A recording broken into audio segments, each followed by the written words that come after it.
Bonjour, bienvenue sur ma chaîne YouTube Créasam. On se retrouve aujourd'hui pour une vidéo tuto sur ma façon de colorier la peau. Donc je vais vous montrer un petit peu les couleurs que j'utilise. Voilà, donc aujourd'hui je vais utiliser les luminances de chez Caran d'Ache, mais vous pouvez très bien utiliser les polychromos de chez Faber-Castell ou bien les Prismacolor, mais là je n'ai pas les références couleurs. Moi j'utilise aussi bien les luminances que les polychromos, ça dépend du papier, de mes envies. Je vous indique que je vais utiliser un rose et un blanc. Je vais bien utiliser un blanc, par contre le rose non, j'ai changé d'avis en cours de route, je ne l'utiliserai pas. Donc voilà, il y a 2 ans j'ai déjà réalisé ce tuto, mais ma façon a un petit peu changé, je fais une peau un petit peu plus foncée au jour d'aujourd'hui, et il y a certaines ombres que je ne faisais pas aussi il y a 2 ans et que je fais aujourd'hui, donc je vais vous montrer un petit peu tout ça. Donc je vais utiliser la couleur la plus claire, donc le 872 pour les luminances ou le 132 chez Polychromo. Et je vais colorier l'ensemble du visage avec celui-ci.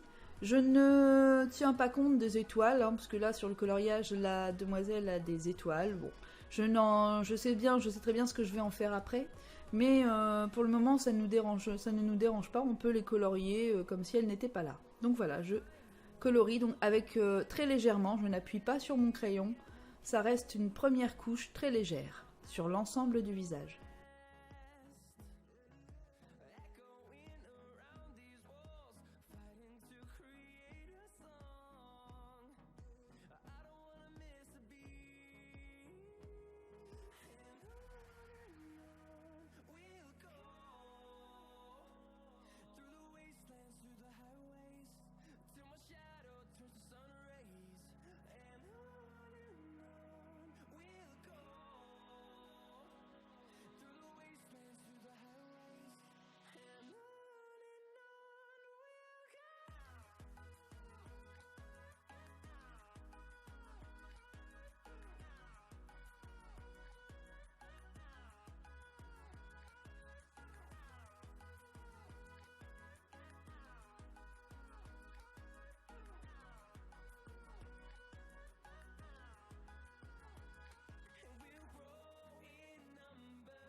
Voilà, une fois que l'ensemble du visage est colorié de façon uniforme et légère, je vais utiliser la deuxième couleur, un peu plus foncée, la 876 pour les luminances et je crois que c'est 189 pour les polychromos. Donc là, je viens colorier les contours, tous les contours du visage dans un premier temps. Donc c'est-à-dire tous les contours en fait qui vont du front jusqu'au menton, tout le tour du visage, tout ce qui va être dans l'ombre. Donc je sais qu'il y a des coloristes qui utilisent d'abord les couleurs plus foncées pour faire les ombres et ensuite les couleurs claires pour combler les trous en fait. Moi je préfère cette manière-là, je vois un peu mieux ce que ça donnera à la fin, donc je préfère utiliser la couleur la plus claire en premier, en restant légère quand je l'applique, et ensuite je viens appliquer mes ombres et je module vraiment au fur et à mesure de ce que je désire avoir comme intensité au niveau de la peau.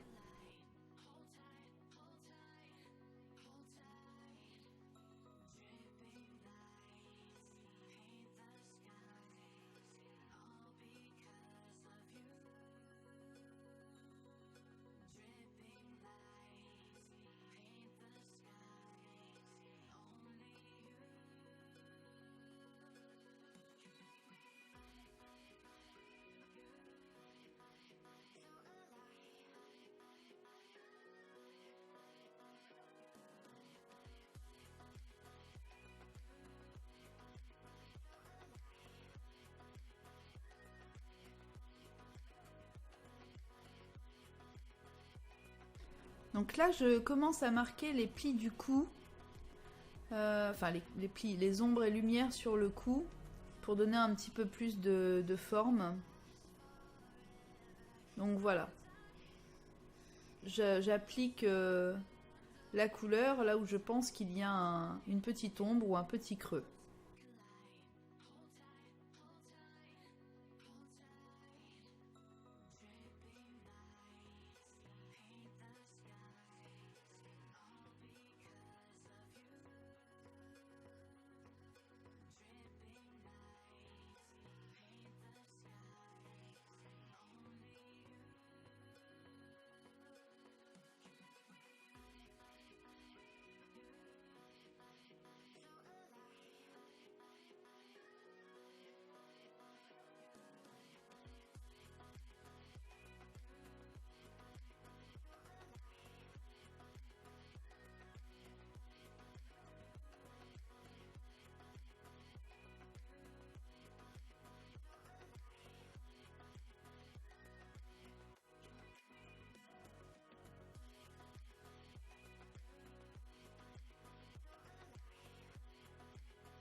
Là, je viens marquer le creux entre la paupière supérieure et la paupière inférieure.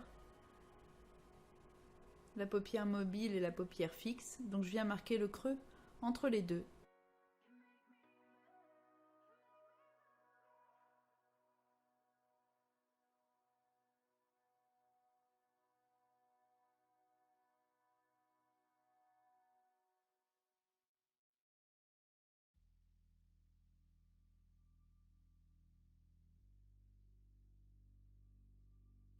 Et maintenant, je vais venir m'attaquer au nez, qui est pour moi la partie la plus délicate.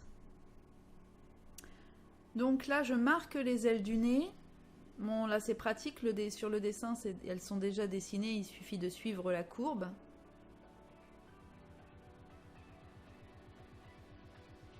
Bien sûr, je viens aussi marquer le dessous du nez, puisque le nez forme une ombre sur notre visage.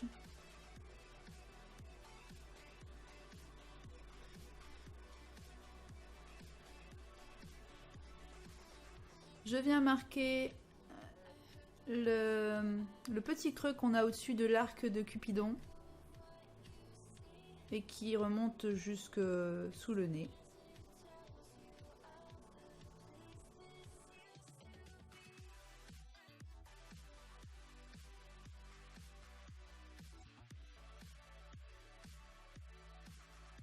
Ici, je viens marquer aussi une ombre sur la pointe du nez, tout en faisant attention de laisser une petite zone claire juste sur le bout du nez.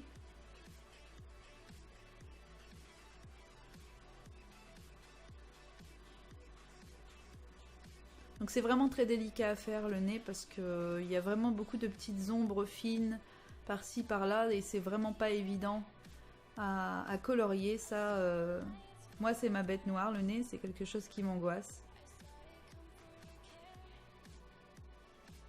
Et puis comme il est au milieu de la figure, ben, un nez raté, c'est pas très joli. Donc là je viens faire une ombre juste entre la pointe du nez et l'aile du nez. Et cette ombre va aller jusque le creux de l'œil, juste en dessous du sourcil en fait. Donc là on est vraiment en train de marquer le bombé du nez en créant un creux juste à côté.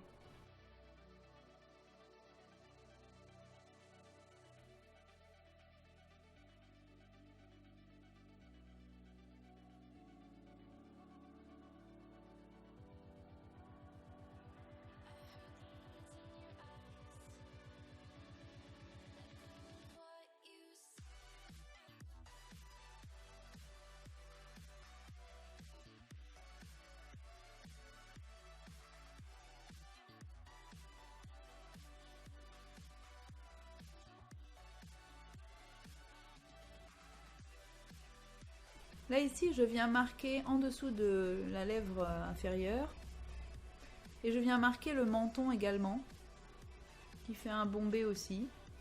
Donc je viens marquer un peu une petite ombre comme ça juste au-dessus pour accentuer le bombé du menton.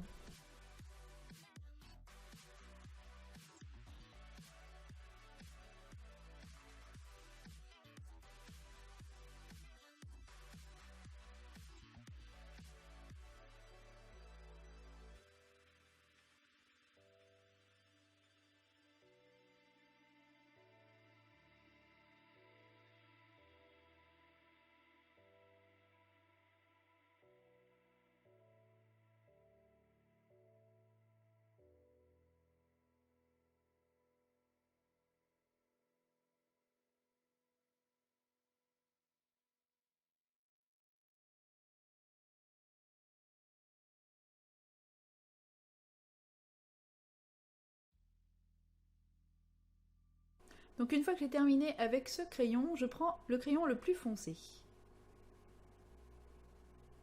C'est le 0,69 il me semble. Par contre chez Polychromo, je ne sais plus le numéro.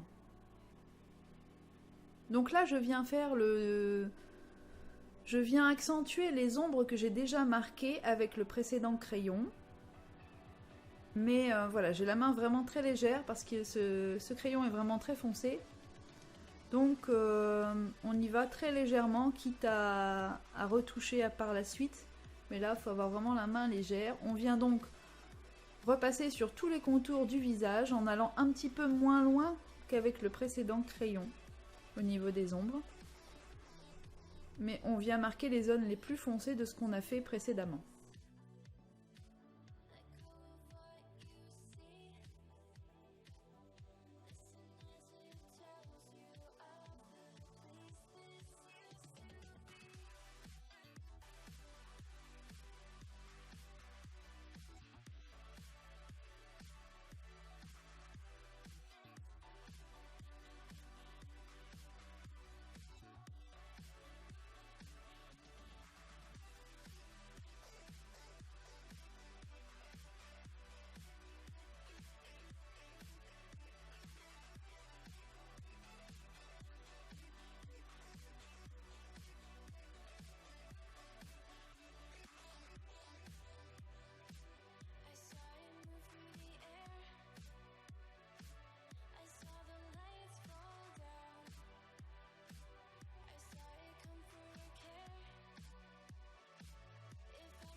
À présent, maintenant, je prends mon crayon blanc. Donc moi, c'est un petit crayon que j'ai trouvé sur internet et j'adore parce que vraiment, il marche très très bien, il fonctionne très très bien.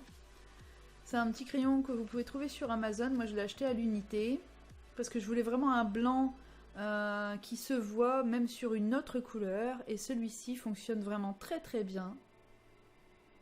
Je trouve même encore mieux que le blanc de chez Luminance, de chez Caran d'Ache, parce que vraiment celui-ci, c'est mon préféré. Donc là, je viens repasser sur les zones les plus claires. J'ai laissé les zones les plus claires. Et sur ces zones-là, je viens repasser du blanc pour qu'elles restent claires, voire même qu'elles s'éclaircissent encore un peu.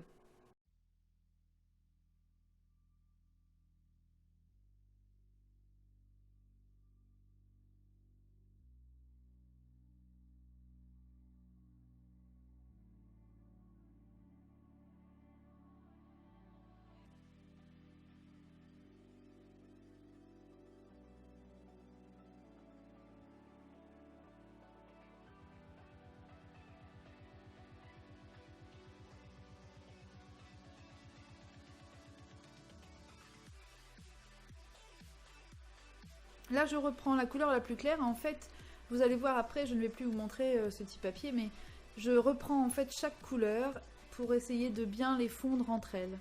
Donc là, je reprends la couleur la plus claire, je repasse sur les zones moyennement claires, hein, pas les zones où j'ai mis du blanc, mais les zones qui sont juste à côté, pour créer un effet de dégradé entre les couleurs les plus claires et les couleurs les plus foncées. Donc je vais reprendre chaque crayon de couleur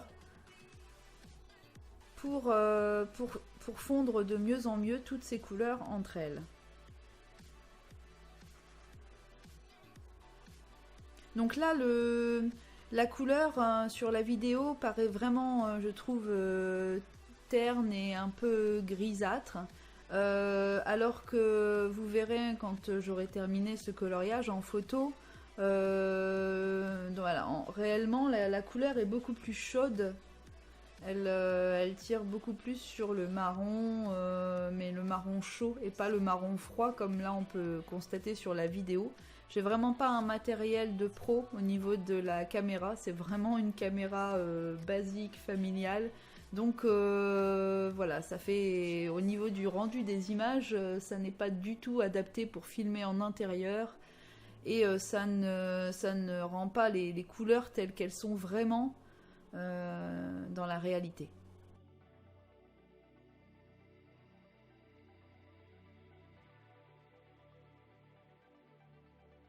Là, je reprends donc la teinte moyenne et je viens repasser partout où j'étais déjà passée avec pour fondre encore un peu plus.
Donc une fois que j'ai réalisé que je suis satisfaite plus ou moins du résultat, je viens avec un blender, donc ça vous en trouvez un petit peu partout dans les boutiques de loisirs créatifs. C'est un petit crayon en carton.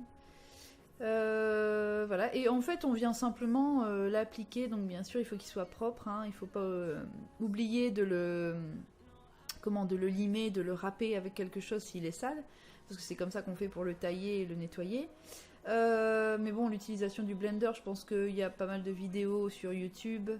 Vous pouvez tout à fait trouver des informations là-dessus. Donc là, je viens appliquer le blender un petit peu partout. On peut utiliser un blender de ce style, on peut utiliser aussi les crayons blender aussi.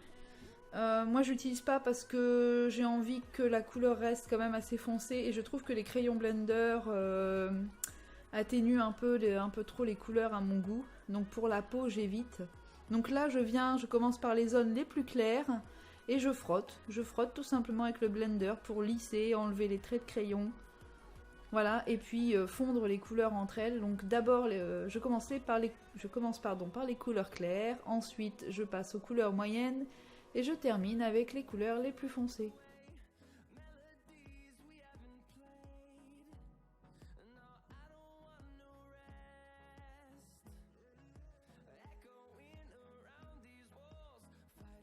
Donc je vous avoue que par la suite, lorsque je vais reprendre ce coloriage, je vais certainement apporter quelques modifications au visage parce que voilà, il y a certaines ombres que j'ai travaillées pour ma part trop rapidement, mais c'était pour éviter que la vidéo dure beaucoup trop longtemps. Mais voilà, il faut absolument prendre son temps pour travailler la peau. Là, je vais le reprendre et retravailler, mais les ombres et les lumières sont posées. Voilà, ça, je ne les changerai pas. Elles sont posées, je ne les changerai pas et je ne pourrai pas de toute façon les changer.